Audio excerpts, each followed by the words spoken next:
ملګرو سلامونه مې واخلئ. ستاسو ورور ستاسو ملګری عبران نادان یم. په دغه هیله باندې بیا نن ستاسو دپاره یو نوی پروګرام هم راجوړ کړو.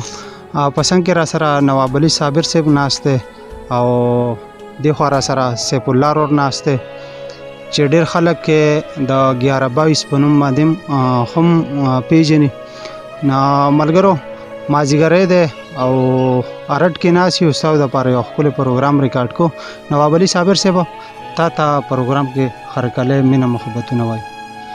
عبران نادان ستاسو ډېره ډېره مننه چې تا موږ له په دې دومره ښکلې مازدیګري کې موقع راکړه او بله روژه هم ده او ستا د مینهوالو ډېره ډېره مننه چې موږ خوښوي او موږ ګوري. نو زه به تاسو ته یو څو شعرونه ووایم مننه چې هم یې ووجني او هم پسې جړا کړي، هم یې ووجني او هم پسې جړا کړي، ځینې خلک سلابل شانتې سودا کړي. هم یې ووجني او هم پسې جړا کړي، ځینې خلک سلابل شانتې سودا کړي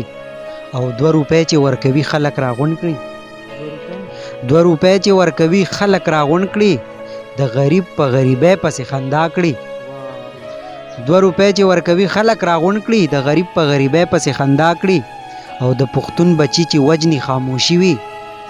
د پښتون بچي چې وجني خاموشي وي، قاضي ستا دا خاموشي مې په جړا کړي. د پښتون بچي چې وجني خاموشي وي، قاضي ستا دا خاموشي مې په جړا کړي او هم یې وجني او هم پسې جړا کړي، ځینې خلک سلابل شانتې سودا کړي. یو څو شعرونه نور درته وایم چې وایي اور چې بلیږي دې لمبې به نه کړي، اور چې بلیږي دې لمبې به نه کړي او زړه چې خوږیږي دې زیرګې به نه کړي او ته چې په کاڼو ورلجالې ولې نو دا بې اسرې مرغۍ خیرې به نه کړي او چې مسلمان د مسلمان قاتل شي، دا شعر پکې واوره عبران نادانه، او چې مسلمان د مسلمان قاتل شي نو اغیار مو مینځ کې دماکې به نه کړي او دا د هجران لمبو سیزلې خلک، دا د هجران لمبو سیزلې خلک داسې د غم ډکې ټپې به نه کړي او نواب صابر هم محبت کړی دی، نواب صابر هم محبت کړی دی، غم چې یې ډیر شي دې کیسې به نه کړي. او نوي شعرونه نور درته وایم عبران نادانه چې وایي غټې سترګې غټ باڼې سمې تورې، غټې سترګې غټ باڼې سمې تورې، د زړه سر پې راله څیرې سمې تورې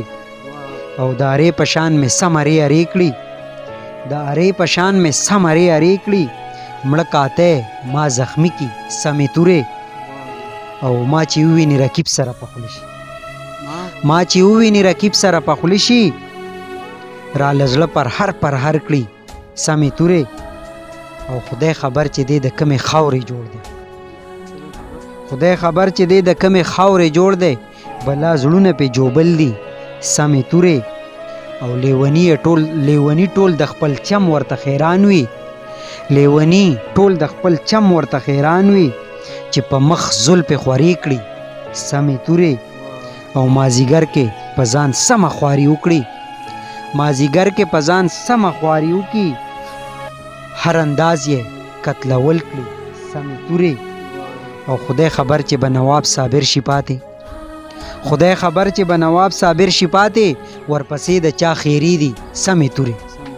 او غټې سترګې غټ باڼې سمې تورې، د زړه سر پې راله څیرې سمې تورې. ستا ډېره ډېره مننه عبران نادانه. تاسو به اورېدل د نواب علي صابر صاحب ډېر ښکلي شعرونه تاسو سره شریک کړل. د بل پروګرام پورې راکړئ اجازت، د لوی الله په امان.